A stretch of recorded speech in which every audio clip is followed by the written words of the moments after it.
qu'il est dangereux lorsqu'un parent pense de cette manière. L'apôtre l'avait dit en plusieurs mots.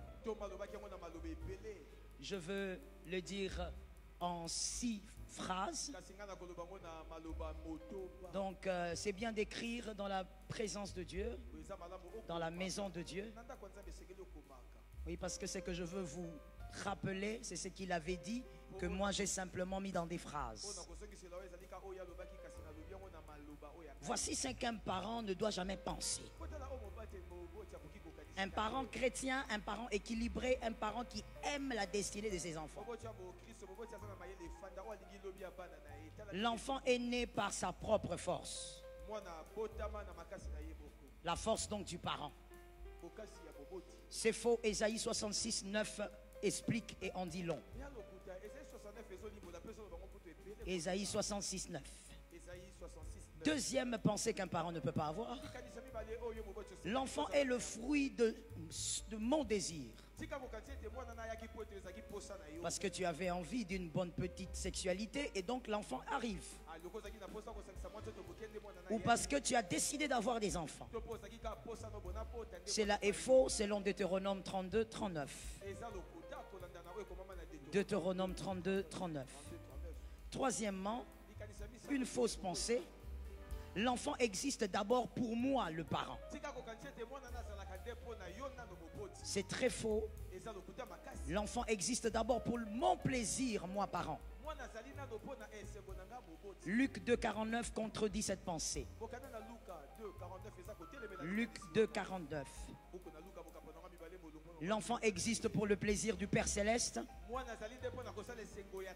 et ensuite pour vous, parents, pour vous honorer. Mais d'abord le Père Céleste. Quatrième pensée à ne pas avoir en tant que parent.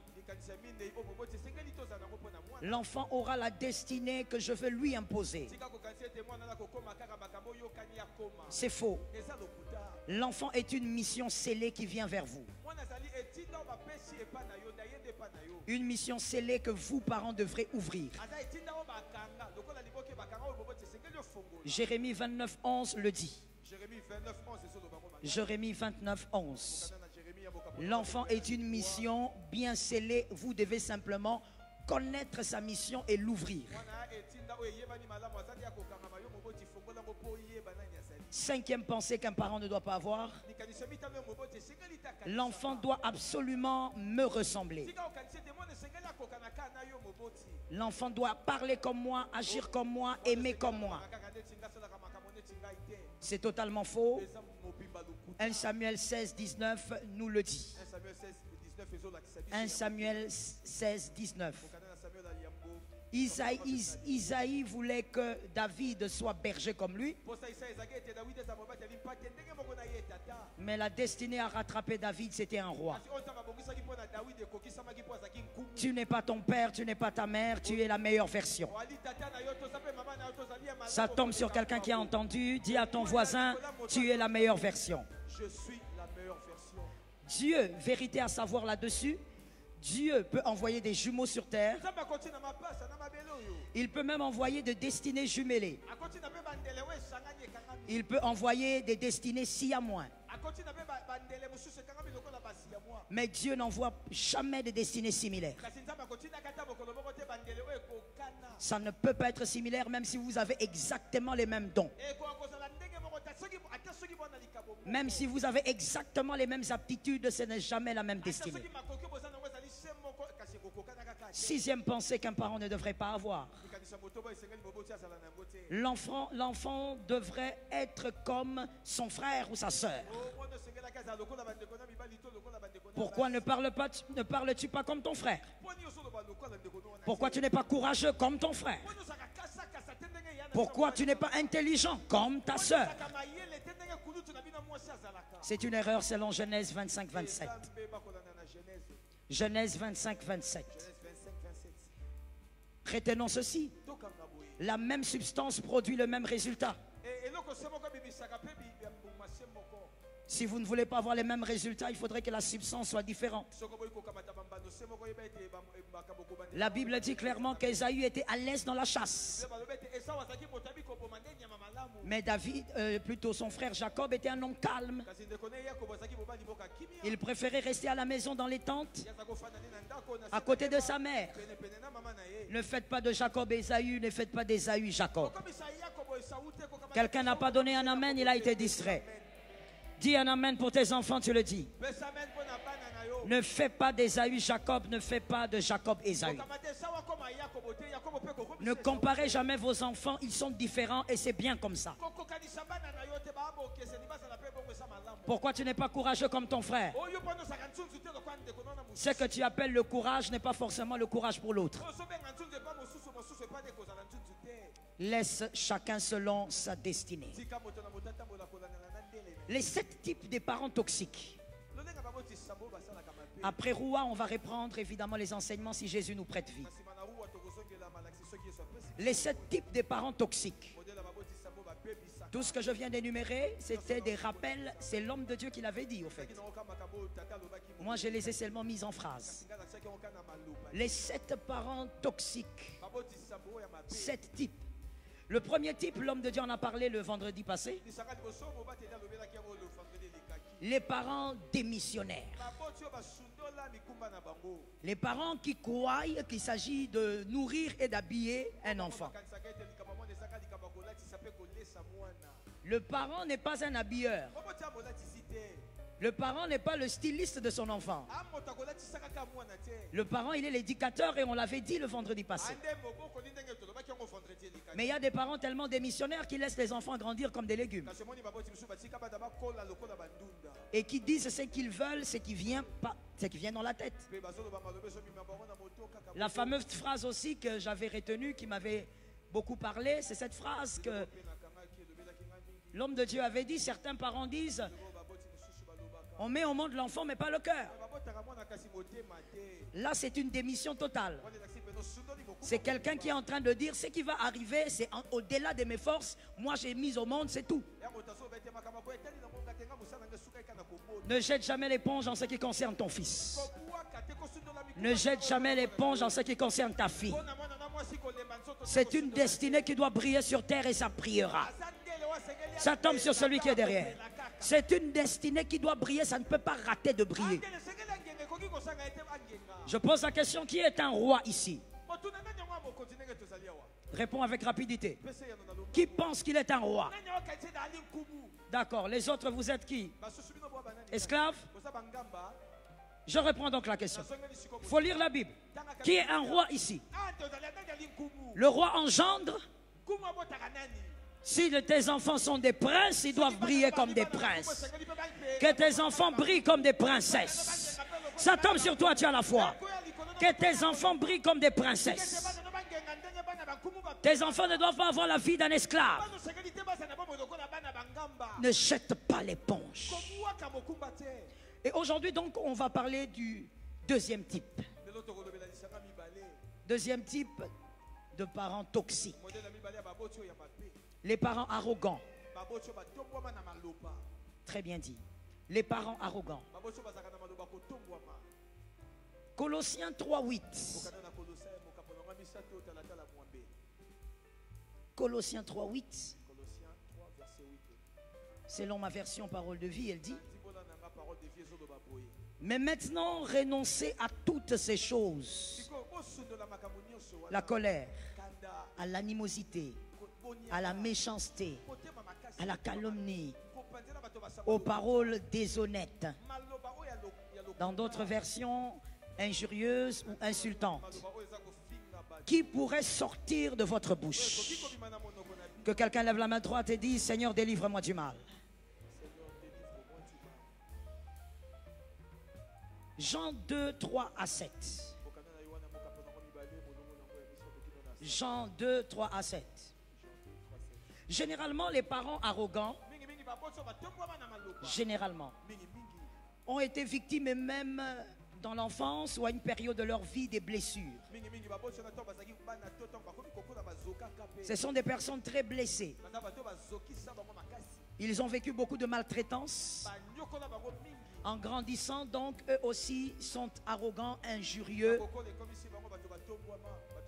Ils insultent beaucoup parce qu'ils sont victimes de ce qu'eux-mêmes ont vécu. Jean 2, 3 à 7, tu connais l'histoire, c'est le premier miracle de Jésus. Il n'est pas possible de vivre le miracle de la transformation de l'eau en vin si le vin ne manque pas.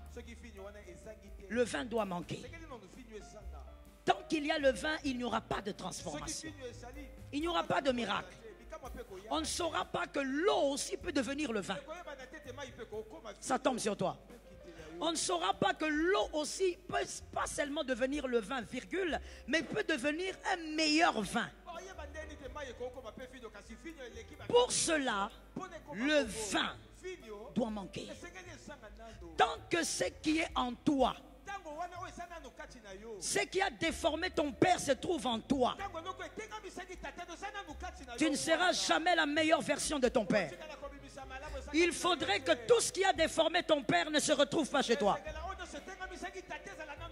Ça localise un homme intelligent. Il faudrait que tout ce qui a déformé, je refuse ici de dire détruit, tout ce qui a déformé ton père, déformé ta mère, au point où elle t'a insulté, il t'a insulté en ordre et en désordre. Il faudrait qu'en toi on ne retrouve pas la même sémence. Si on ne retrouve pas le vin, on ne retrouve pas le premier vin, alors tu seras changé à un vin nouveau. Il y a des hommes et des femmes qui te rencontreront mais qui ne croiront pas que tu sors de cet homme-là. Être une meilleure version de ses parents exige à ce que la chose qui a déformé ton père ne soit pas chez toi.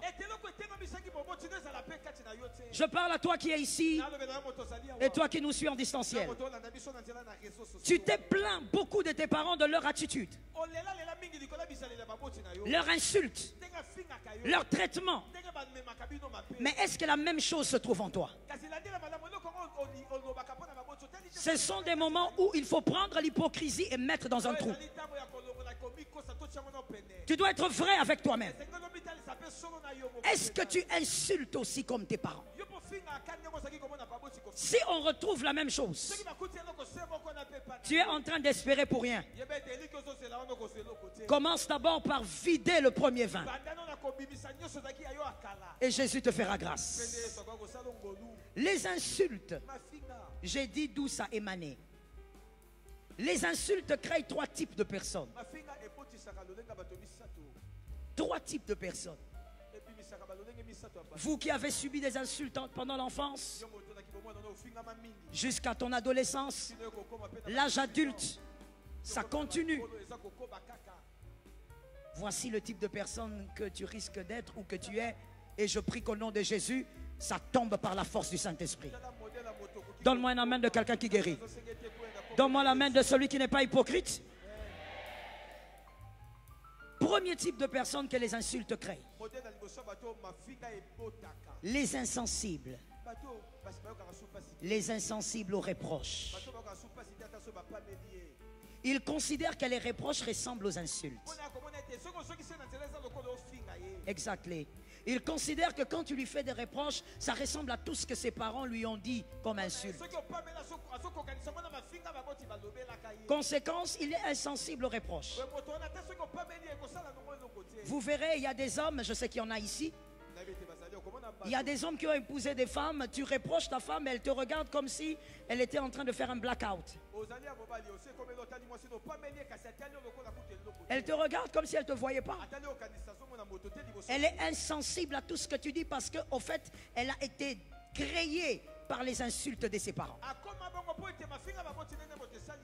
Écrivons et retenons, enseignons aux enfants si possible. La douleur reste douleur lorsqu'elle est rare. La douleur reste douleur lorsqu'elle est rare. L'accoutumance à la douleur crée l'insensibilité. L'accoutumance à la douleur crée l'insensibilité. Trop de reproches, trop d'insultes, la personne est devenue insensible. Ainsi, certains hommes qui sont ici, parce que je sais qu'ils sont là, tu as tellement insulté ta femme, tu vois au début du mariage, tu vois, elle pleurait. Elle allait, elle s'enfermait, elle pleure. As-tu remarqué qu'elle ne pleure plus? As-tu remarqué que quand tu parles maintenant, elle te regarde dans les yeux? La douleur reste douleur que quand elle est rare. L'accoutumance crée l'insensibilité. Deuxième type de personne que les insultes créent. Donc si tu n'as pas été délivré et que tu as vécu dans les insultes, tu es quelque part. Les insultes créent les arrogants. Évidemment, tu seras comme ton père qui t'insultait ou comme ta mère. Les arrogants. L'on ressemble plus facilement à ce que l'on entend plutôt que ce que l'on voit. Voilà pourquoi il est écrit: la foi vient de ce que l'on entend et non de la foi vient de ce que l'on voit. Parce que ce qu'on entend a une grande puissance sur notre personnalité.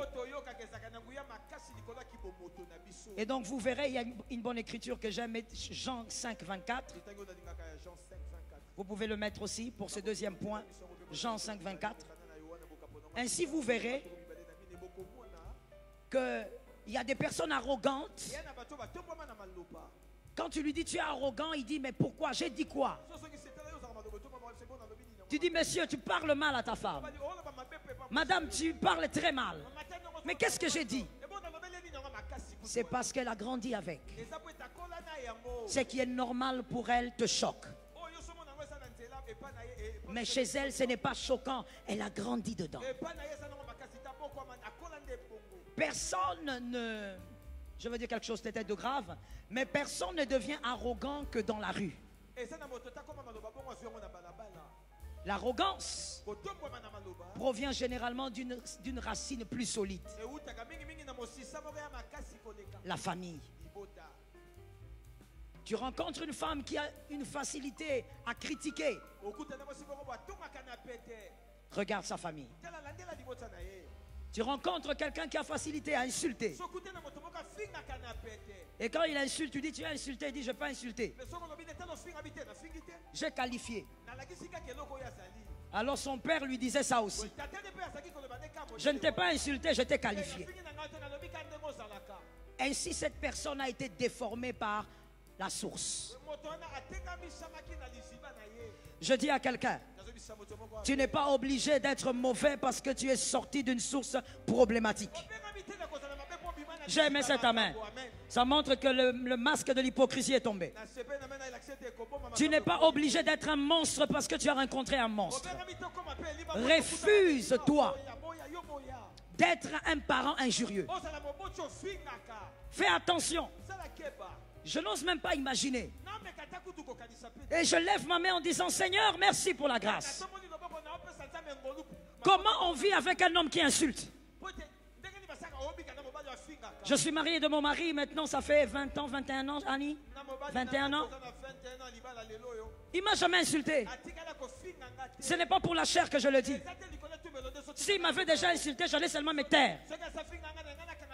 Parce que comme je dis à mes fils, à ma compagne, le mensonge est d'abord une question d'éducation avant d'être une question de démon. Je respecte tellement la chair depuis mon enfance. Je n'ai pas vu la chair quand j'ai eu 16 ans. Je n'ai pas connu la chair quand j'ai eu 22 ans. Moi, je suis né bébé avec la chair. J'ai appris à respecter ça. S'il avait déjà fait, j'allais même pas citer. J'allais seulement te conseiller sans dire. Il ne m'a jamais insulté. Le jour, ça n'arrivera pas. J'allais dire le jour où ça arrive. Le volcan est petit. Le volcan va prendre la maison, ça prend les quartiers, ça prend l'église, ça prend tout. Tout va brûler. Il y a quelqu'un qui me regarde qui dit pasteur, juste à cause de ça. Oui. Voilà pourquoi j'ai levé ma main droite. J'ai dit merci Seigneur pour la grâce. Je crois que c'est les prières de ma mère qui m'a délivré du mal. Que quelqu'un lève la main droite et dit Seigneur, merci pour la mère que tu m'as donnée. Merci. Comme je le disais, il n'a jamais fait ça. Je ne sais pas imaginer, tu viens avec un homme qui te regarde, qui te dit, oh mon Dieu, je n'ai pas envie de citer le nom, l'insulte. Bon, toi cite l'insulte. My goodness. My goodness. Et toi tu es là, tu le regardes. Et quand il te dit ça, il te dédaigne. Incroyable. Donc toi tu manges par la nourriture d'une kizengi qui a préparé. C'est une kizengi qui repasse tes vêtements. C'est une kizengi que tu cherches à 2 h du matin.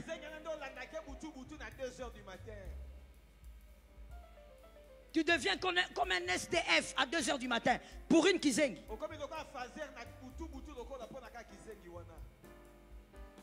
Quel comportement. Une autre insulte.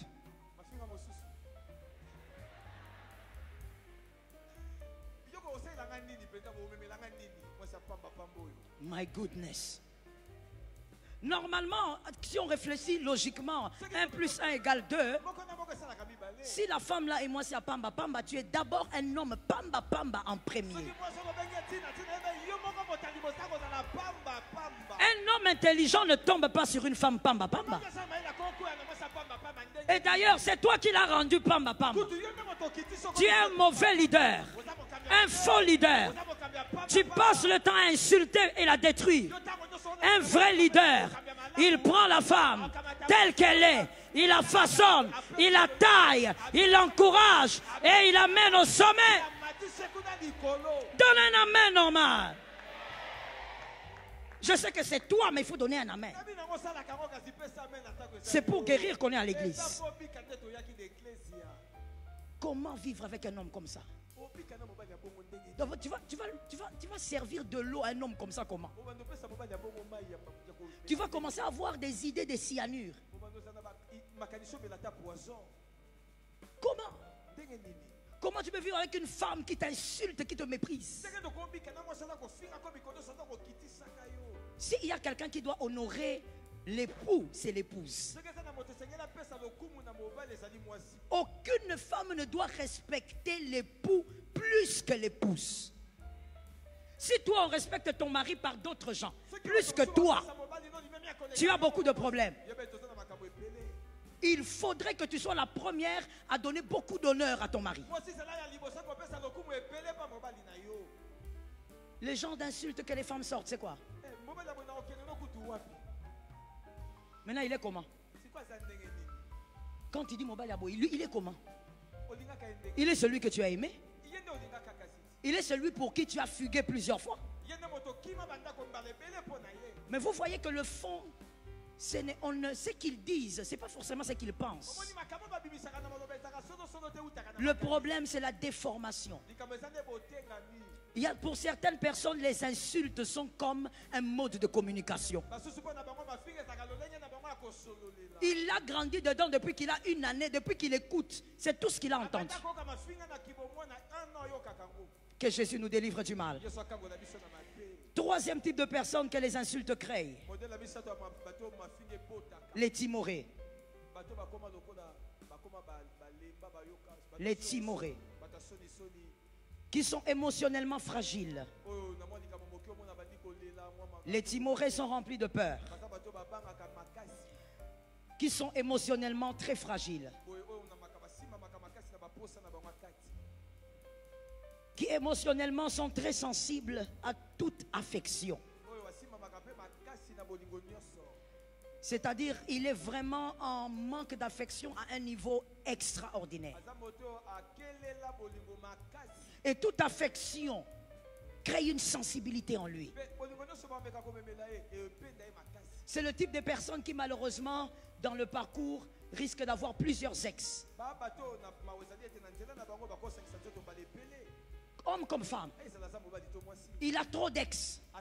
Parce qu'à chaque fois qu'une femme lui fait comprendre qu'il l'aime, il cherche l'affection, il s'attache. Quand un homme lui montre un peu d'amour seulement, elle s'accroche.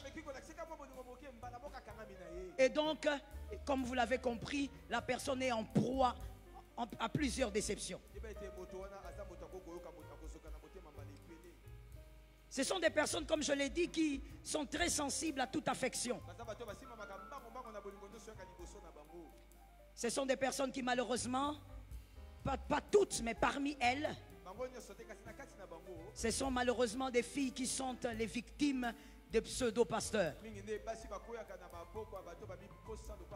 qui couchent avec elles parce qu'elle est sensible à l'amour que cet homme qui se fait appeler pasteur lui donne. Alors que, j'aimerais bien qu'on écrive cette phrase s'il vous plaît, alors que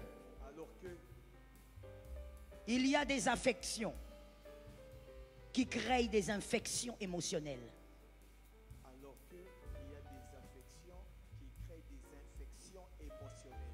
Alors qu'il y a des affections qui créent des infections émotionnelles. Dans l'amour. Ça veut dire que tu n'aurais pas dû l'aimer. L'affection que tu as voulu avoir, comme l'amour n'était pas convenable, ça infectait tes émotions. Il y a des affections à ne pas demander, à ne pas chercher. Redis ça s'il te plaît. Ce sont des amours qui créent. Est-ce qu'on peut le dire avec autorité s'il vous plaît? Ce sont des amours qui créent des infections émotionnelles. Merci. Maintenant tu vas m'aider, tu vas dire à ton frère, à ta soeur, il y a des affections qui créent des infections émotionnelles.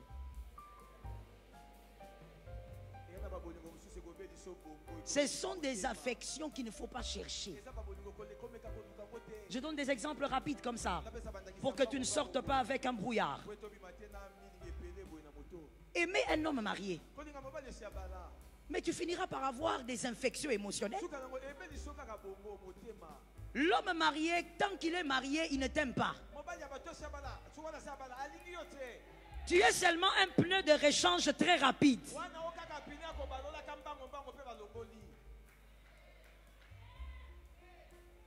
Est-ce que quelqu'un m'entend? Moi j'ai toujours dit aux filles, et je ne sais même pas pourquoi elles n'entendent pas, peut-être que c'est un démon, parce que même dans cette salle elles sont là. Et même pendant que je parle, il y a une qui médite comment elle va draguer le pasteur Dieudo. Répétez ça.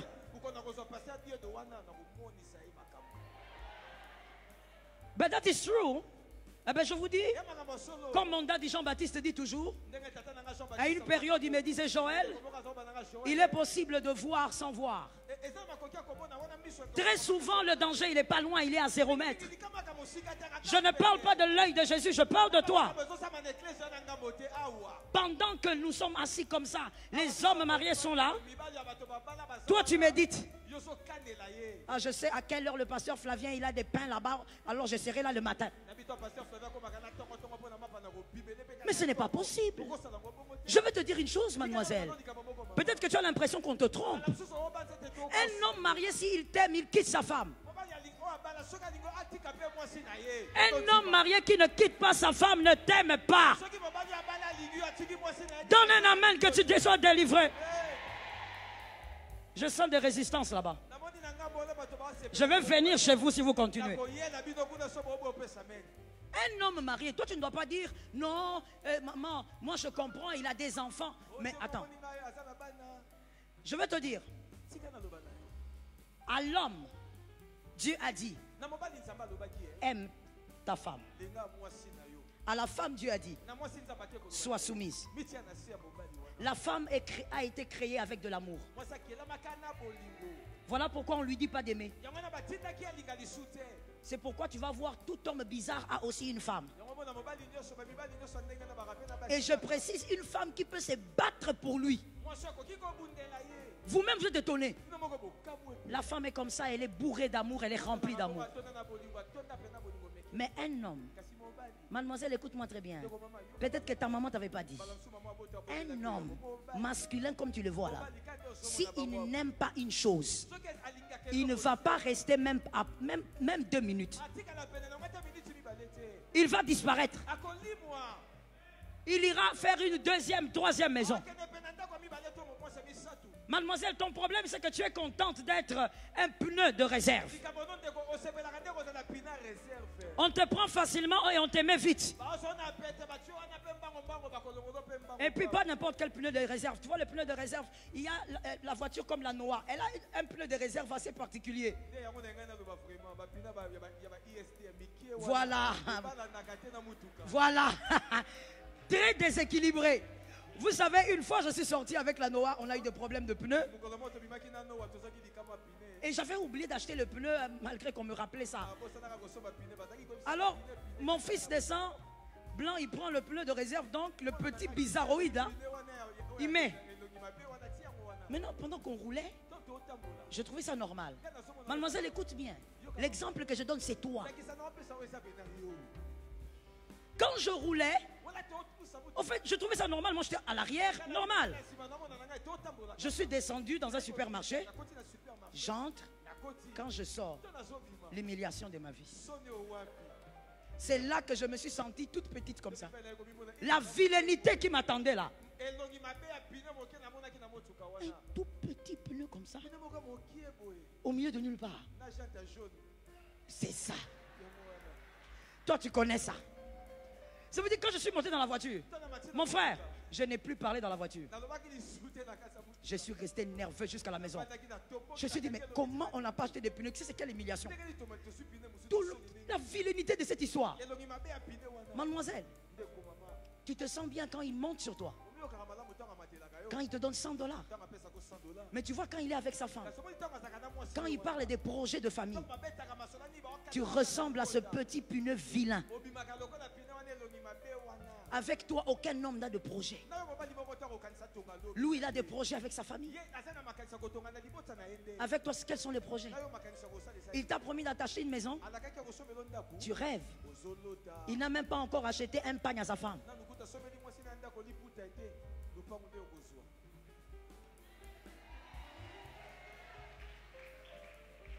Le problème avec toi, mademoiselle, c'est que tu crois aux âneries, tu crois aux rêveries. On est en 2023, 24. On est en 2024. C'est le temps que chacun soit sur son projet. Ça tombe sur toi au nom de Jésus. Les gens d'amour qui donnent l'infection. Les affections qui donnent l'infection. Tu es là comme ça. Tu appelles. Tu es où? Il ne répond pas. Et à un moment donné, il répond, mais en fait, il décroche sans répondre parce qu'il veut que tu entendes qu'il est à la maison, les enfants parlent. Et toi, tu es là.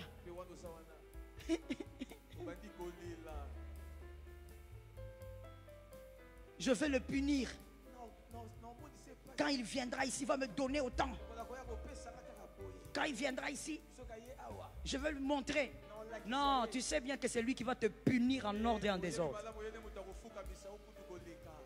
La manière dont il va te renverser comme une araignée, tu sais. Tu te rabaisses dans une histoire où il n'y a pas ton compte. Sors de là au nom de Jésus.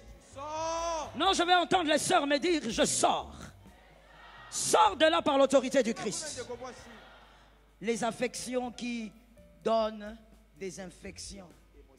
Il y a par exemple tomber amoureux d'un paresseux. Écoute-moi très bien, retiens pour la vie. Le pauvre a le droit à l'amour.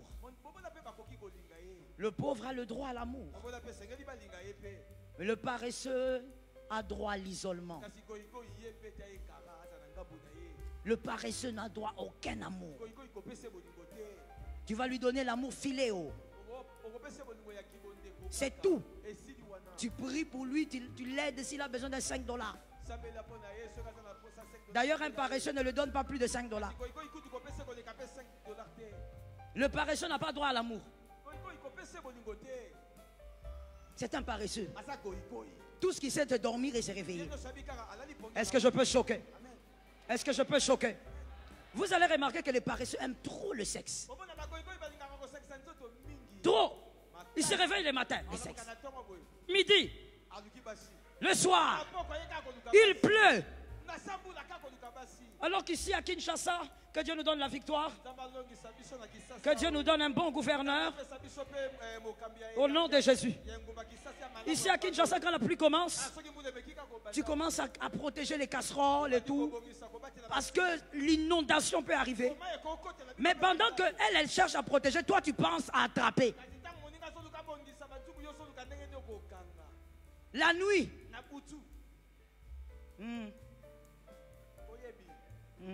Et puis il me regarde comme s'il était sérieux alors qu'il n'est pas. 4 heures du matin.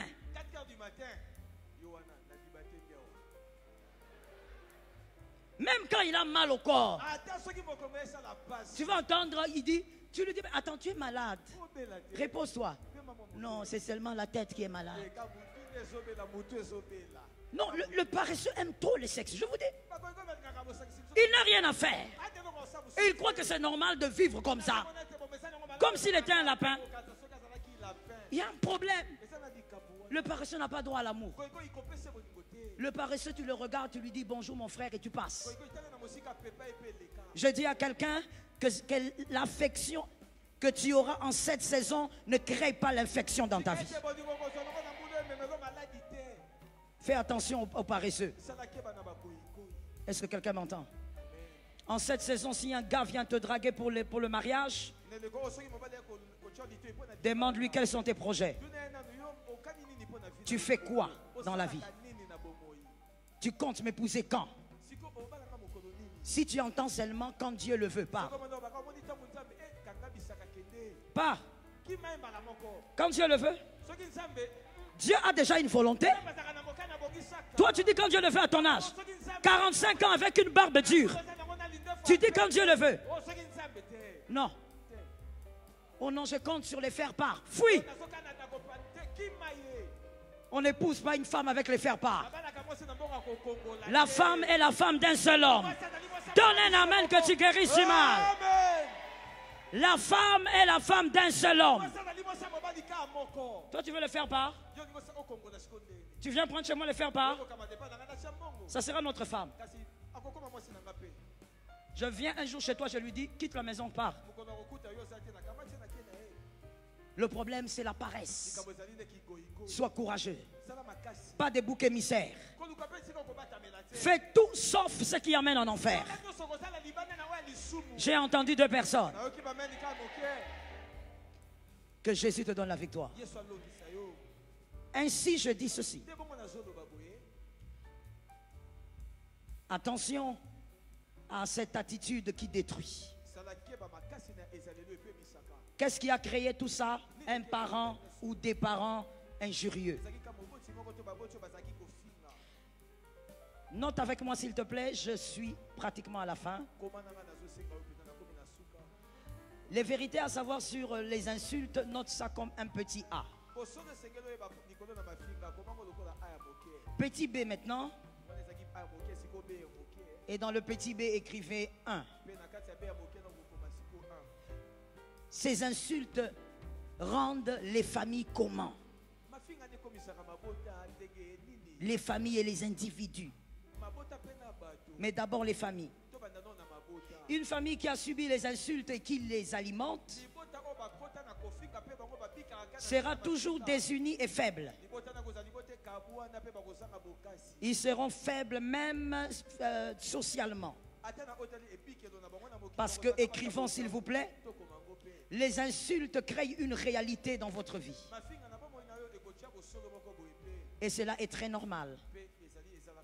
Pourquoi? Parce qu'il est écrit dans Proverbe 18, 21. Proverbe 18, 21. Proverbe 18, 21. Donc les insultes que vous accumulez créent une réalité. Il y a une partie de ta vie qui va subir certaines choses parce qu'on t'a trop insulté. Ça ne sera pas à cause des démons. C'est une réalité que les paroles ont créée dans ta vie.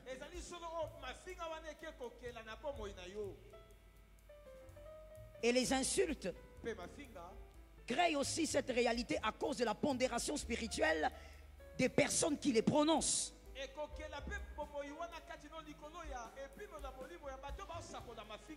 Ça, c'est très important à noter et à retenir.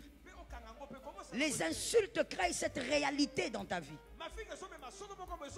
Certaines personnes, on te promet le travail, mais quand toi tu pars, c'est toujours toi qu'on chasse. On t'avait dit viens à 7 heures, mais on a pris quelqu'un d'autre. On te remplace toujours à quelqu'un. Il y a des réalités qui se créent dans nos vies à cause de la pondération spirituelle de celui qui a prononcé les insultes. Voilà. Les parents ont une plus haute pondération à cause de Exode 20, 12.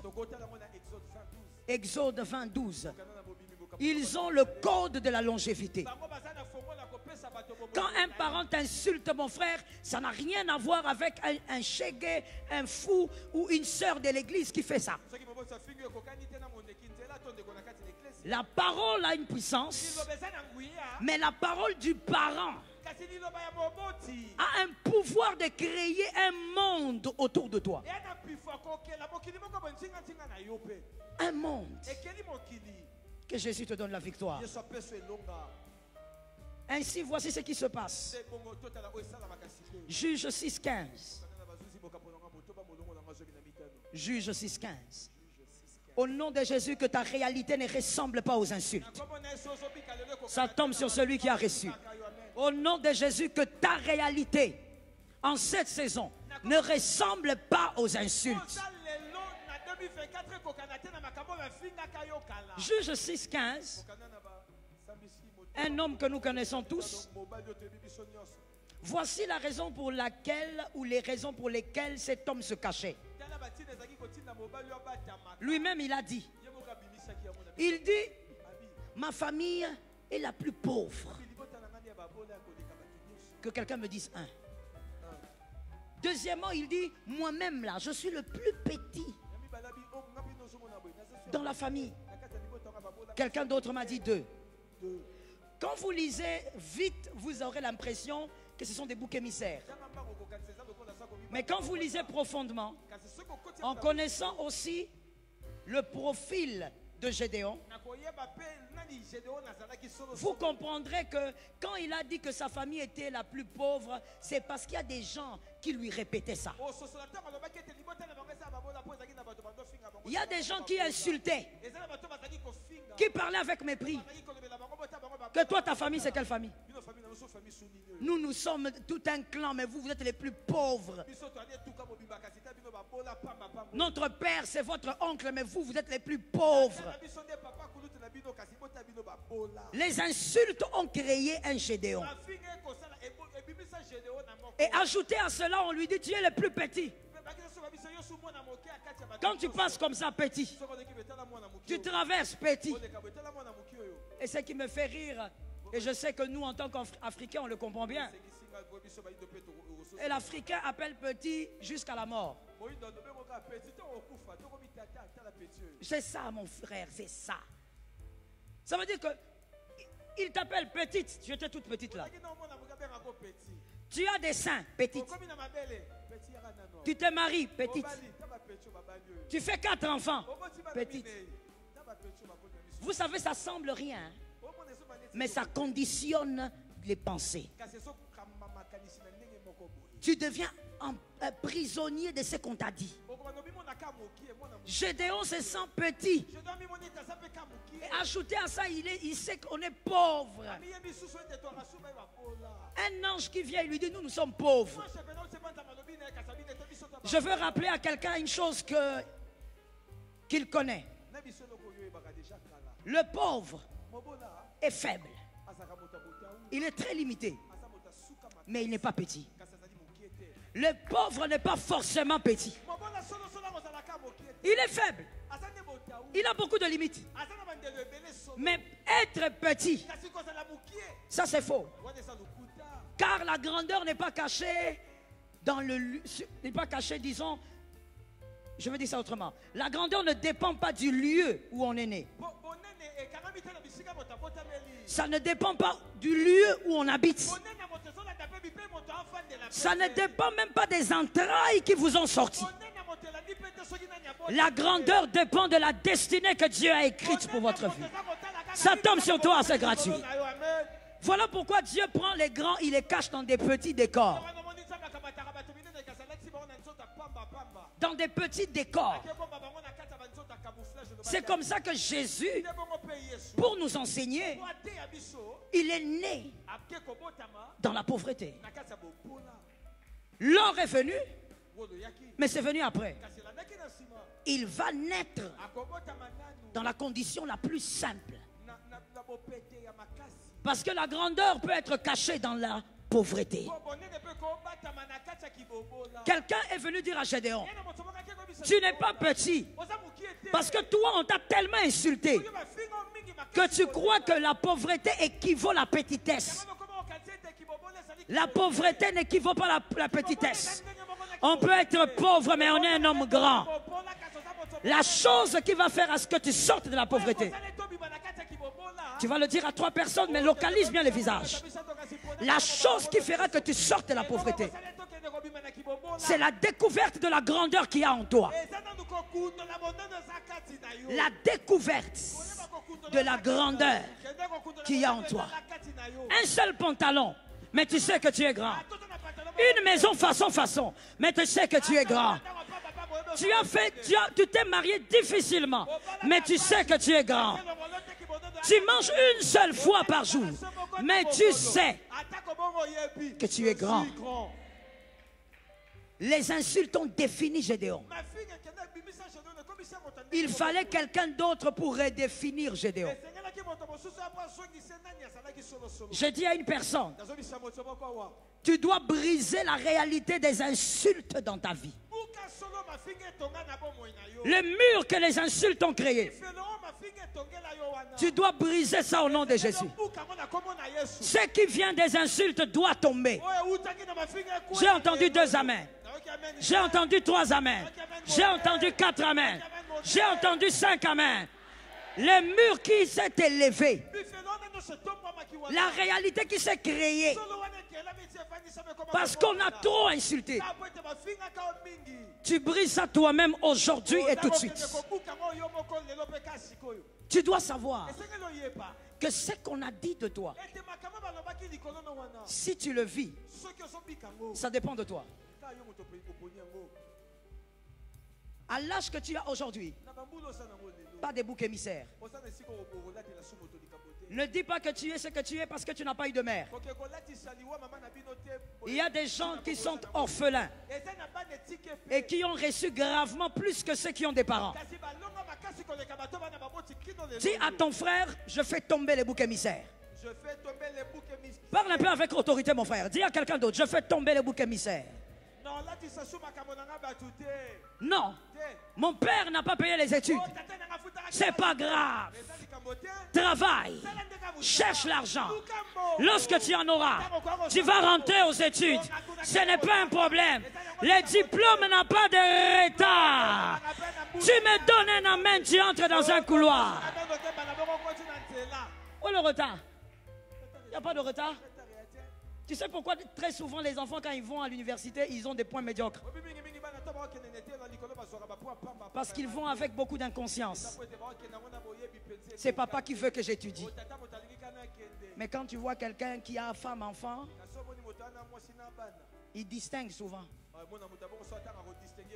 La conscience donne les résultats. Alors toi tu te plains pourquoi? Pourquoi tu te sens rien? Parce que tu n'as pas la licence. Il n'y a pas de retard, tu l'auras bientôt.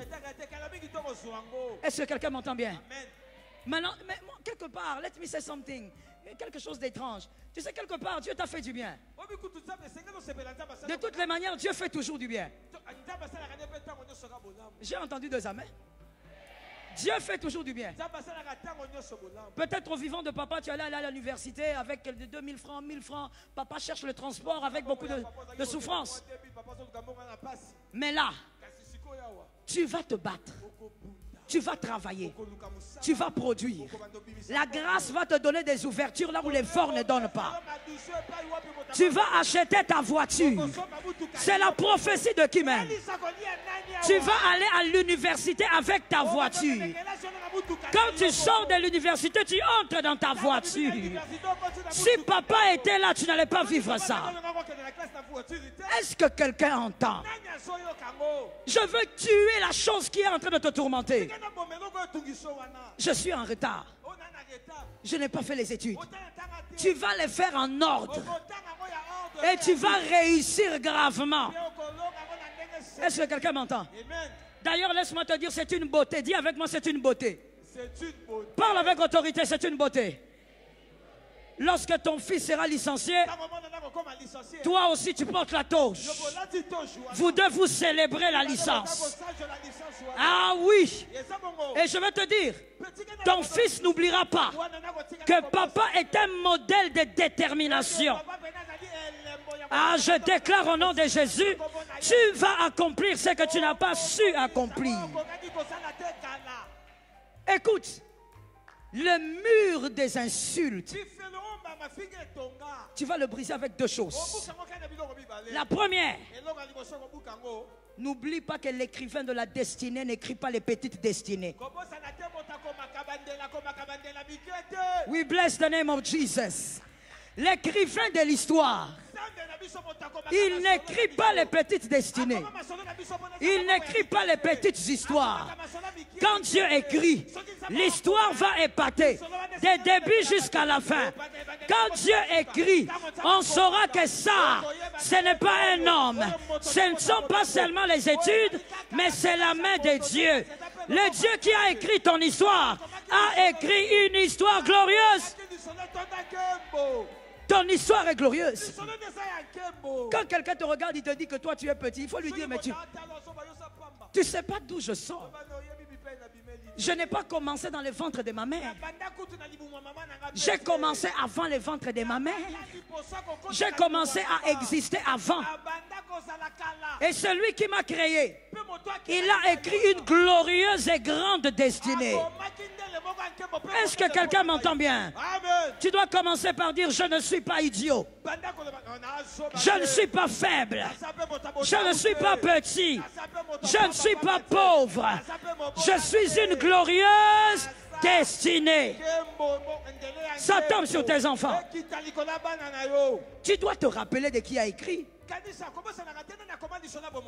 Oh mon Dieu. As-tu oublié? Tu crois qu'il s'agit de ton oncle? De ta tante? Des humains aigris.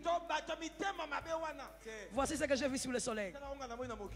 Quelqu'un peut vouloir te faire du bien. Il te propulse.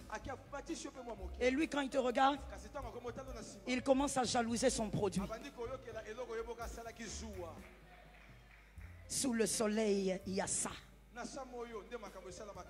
Il te propulse. Il t'apprend des choses.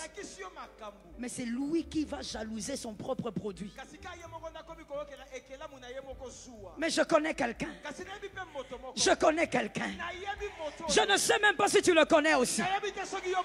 Je connais quelqu'un. J'ai rencontré quelqu'un. J'ai rencontré quelqu'un. Plus tu montes, plus il te fait monter. Plus les gens t'acclament, il dit aux gens, ce n'est pas encore fini. Ah, je déclare in the name of Jesus, ce n'est pas encore fini. Tu vas monter, monter, monter, monter encore. Les hommes vont se poser la question, mais qu'est-ce qui s'est passé ici? On croyait qu'il avait échoué. Dis à ton voisin non.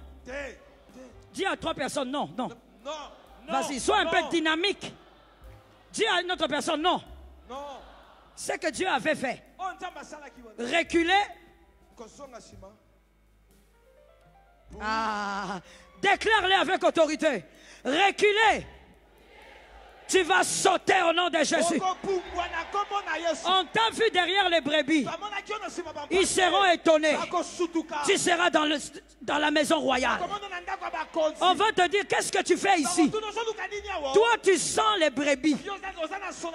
Dis à quelqu'un, j'ai l'odeur des brebis, mais j'ai la couronne royale sur la tête. Dis à quelqu'un d'autre, j'ai l'odeur des brebis, mais j'ai une destinée royale. Ça tombe sur toi. Je sens les brebis, mais j'ai une destinée royale. Est-ce que quelqu'un m'entend? Mon frère, même si quelqu'un est à terre pendant 10 ans, ne critique pas. Il y a quelqu'un qui écrit. Ne critique pas. L'écrivain de la destinée est grand. Non, les autres se sont mariés, elle est vieille fille. Mais il y a mariage et mirage.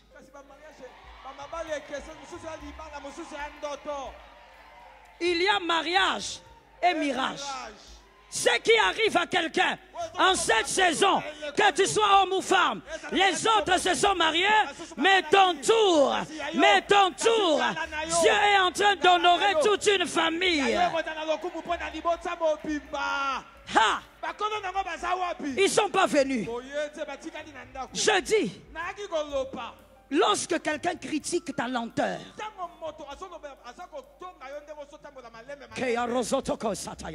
lorsque quelqu'un critique ta lenteur, regarde le voisin et dis-lui, une voiture qui prend le carburant ne roule pas. Une voiture qui prend le... Ça ne roule pas. Dieu est en train de t'équiper pour que tu restes sur le trône. Dieu t'équipe pour que tu restes au sommet. Je prophétise au nom de Jésus. En cette saison, tu arrives au sommet. En cette saison, atteins ton sommet. Jésus. Dans cette salle, il y a plusieurs personnes dans cette saison. Je vais les dire vite et je passe. Il y a plusieurs dans cette saison qui seront autour du président et de la première dame. Je déclare au nom de Jésus que l'Éternel t'amène là où tu dois arriver. Que l'Éternel t'amène là où tu dois être. La deuxième chose qui doit t'aider à ne pas te laisser briser par les insultes, c'est ta propre bouche. La vie et la mort sont au pouvoir. Celui qui t'a maudit a oublié que tu as une bouche. Celui qui t'a maudit a oublié que toi-même tu as une bouche. Les gens qui ont dit à Bartimée, tais-toi, ils avaient oublié que lui-même aussi, il avait une bouche. Je dis à quelqu'un, tu vas te bénir, tu vas te bénir, tu vas te bénir. Avant que tu ne te bénisses, je bénis déjà 5 catégories. La première catégorie, les personnes à qui on avait dit avance qu'on te voie. Je déclare que tu avanceras. Je déclare qu'ils te verront. Ils te verront monter. Ils te verront mettre au monde. Ils te verront avoir ton travail. Ils te verront prospérer. Ils te verront stable. Que quelqu'un dise avec moi, reste au Congo, tu verras. Que quelqu'un dise avec moi. Mon frère, quand je te dis avec moi, hein, c'est la vie. Je ne suis pas en train de te faire parler comme un perroquet. Je sais ce que je dis et spirituellement, ça a son impact. Pendant que nous parlons, les autres aussi parlent. Mais nos paroles sont puissantes. Dis à un voisin, même si tu voyages, tu verras sur Facebook. Je déclare au nom de Jésus, tu avanceras devant eux, tu évolueras devant eux, tu prospéreras devant eux, tu saisiras devant eux, tu seras promu devant eux. Il dresse une table en face de mes adversaires. Ce verset veut dire qu'il y a des choses pour lesquelles Dieu veut que les adversaires voient. Deuxième catégorie. Mon Dieu, qui a compris qu'on brise les barrières des insultes? Qui a compris qu'on détruit une réalité? Deuxième catégorie. Je déclare et je prophétise que toi, tu seras la meilleure version de ta famille.